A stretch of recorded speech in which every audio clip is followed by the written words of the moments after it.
La sensación de que ha habido muchos cineastas que han hecho cine también para que les quieran a ellos. Yo creo que es imposible no querer a Jean Vigo y no dejarse atrapar por esa magia cautivadora de su poco cine, de sus dos películas prácticamente, pero sobre todo de esta. Yo quisiera decirles nada más una cosa.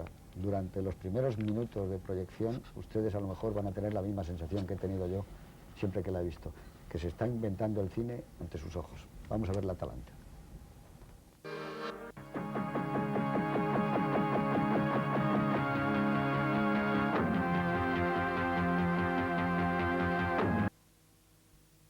Décembre 1933. Depuis 11 mois, Adolf Hitler a pris le pouvoir en Allemagne.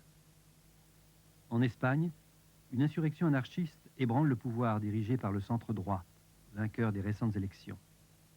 À Paris, le gouvernement mené par Camille Chautemps ne juge peut-être pas à sa juste mesure l'arrestation du directeur du Crédit municipal de Bayonne. Pourtant, c'est là le premier maillon d'un scandale qui va rapidement empuantir la vie politique française, l'affaire Stavisky. Mais pour l'heure, on s'apprête surtout à fêter Noël.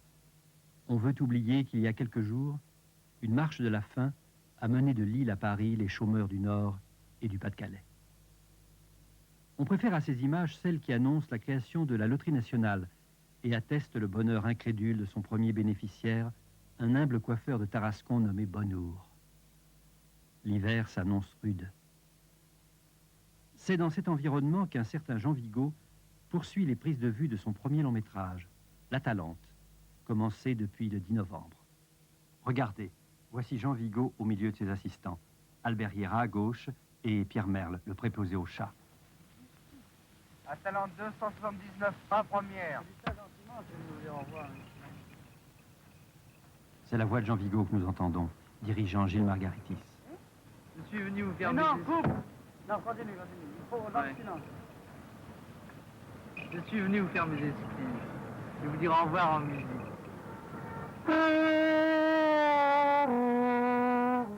Jacques Louis Nunez, jeune producteur inexpérimenté mais opiniâtre, croit au génie de Jean Vigo, bien que Zéro de conduite, fruit de leur première collaboration, ait été totalement interdit cette même année par la censure, pour sa fronde anarchisante et ses atteintes à l'image des pouvoirs publics, des prêtres, et peut-être aussi pour la fugace exhibition d'un sexe d'enfant.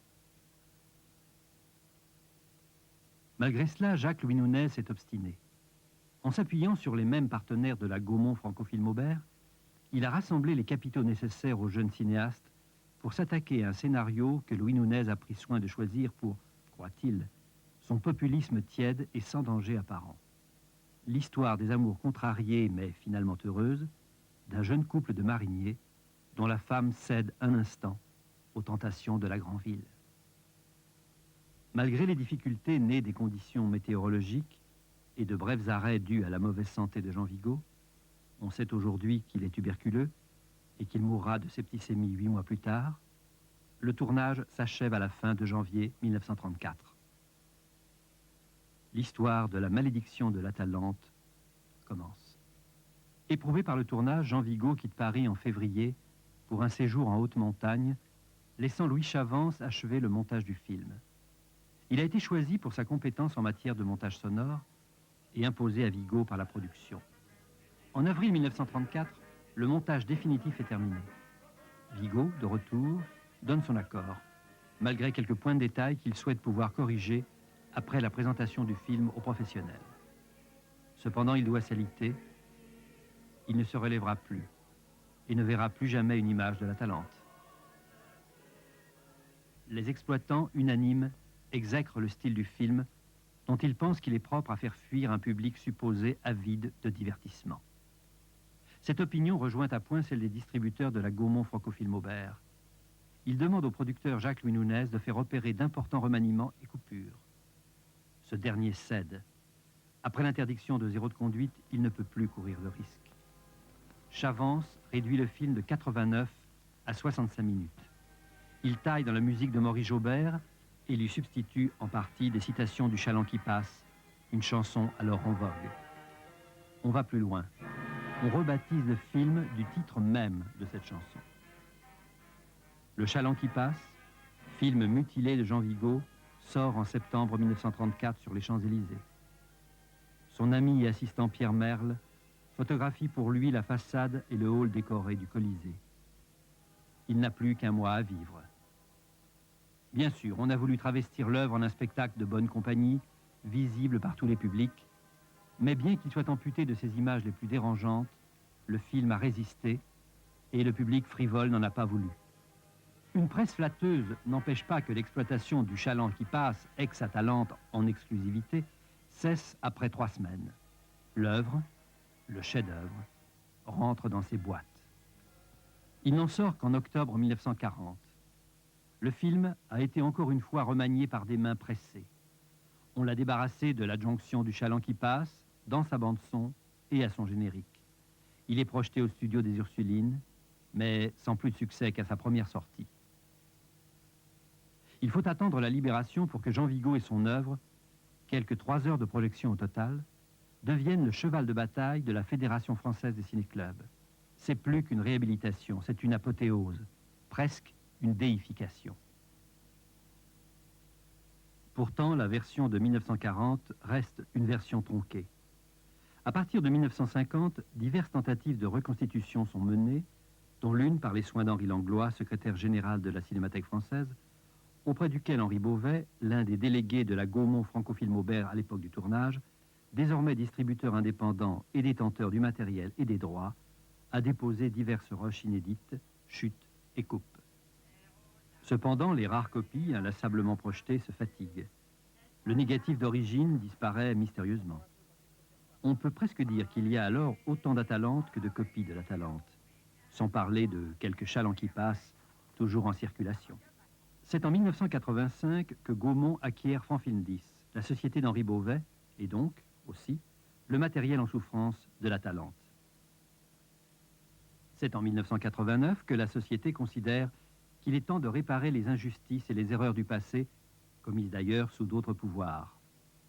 Mais c'est par un étrange clin d'œil de l'histoire que la résurrection de l'Atalante s'opère à l'abri d'un logo à peine modifié qui présida autrefois à sa tentative de destruction. Gaumont décide donc de reprendre toutes les recherches à la base en commençant par un nouvel examen des éléments confiés à la Cinémathèque française dont on s'aperçoit qu'ils peuvent amener à de remarquables modifications du profil généralement connu de l'Atalante. Début 1990, alors qu'une première restauration a commencé, une découverte capitale est faite au sein des archives britanniques du film.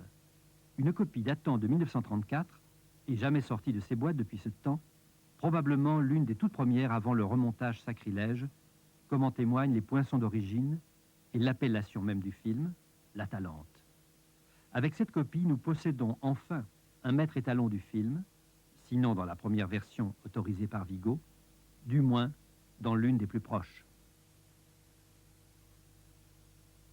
Il nous faut aller à la rencontre du dernier carré des collaborateurs du film, tenter de recueillir auprès d'eux la moindre information qui pourrait éclairer le mystère de telle image à la dérive, de telle séquence apparemment incomplète et cependant si belle qu'il nous semble criminel de ne pas lui faire rejoindre la cohorte de ses pareils. Nous interrogeons Henri Storck, Charles Goldblatt, Pierre Merle, les plus proches collaborateurs et amis. Nous retrouvons Jean-Paul Alphen, l'ultime survivant des 3 metteurs en images. Nous redécouvrons Jacqueline Morland, dont tout le monde avait oublié parce qu'elle ne figurait pas au générique, qu'elle avait assuré le secrétariat et le travail de script aux côtés de Fred Matter. Et bien sûr, nous allons rendre une visite à Jean Dasté dans sa retraite de Saint-Étienne. Il faut alors commencer à envisager la meilleure méthode pour adjoindre à cette copie référentielle les plans qui vont en faire, nous l'espérons, la copie parfaite, idéale peut-être, celle qui, en tout état de cause, n'a jamais existé, d'un film qu'une étrange fatalité a, depuis sa naissance, condamné à l'atrophie et à la mutilation. Nous ferons cela en sachant que Jean Vigo, dans les circonstances particulières de la réalisation de l'Atalante, ne pouvait tourner ne serait-ce qu'une seule image qui ne servirait pas à l'achèvement de son projet, à la complexité de son discours et de son écriture. Et ce travail, nous le signalerons dès l'entrée de jeu par un nouveau générique, qui sera aussi un générique nouveau. Enfin, qu'il nous soit permis de remercier les personnes et les organismes qui auront bien voulu, par leur collaboration compréhensive, leur amitié et la foi qu'ils portent, tout comme nous, à l'œuvre de Jean Vigo, permettre cette véritable renaissance. La renaissance d'un film dont il est sans doute inutile de dire, mais nous le disons, qu'il est un des sommets du cinéma.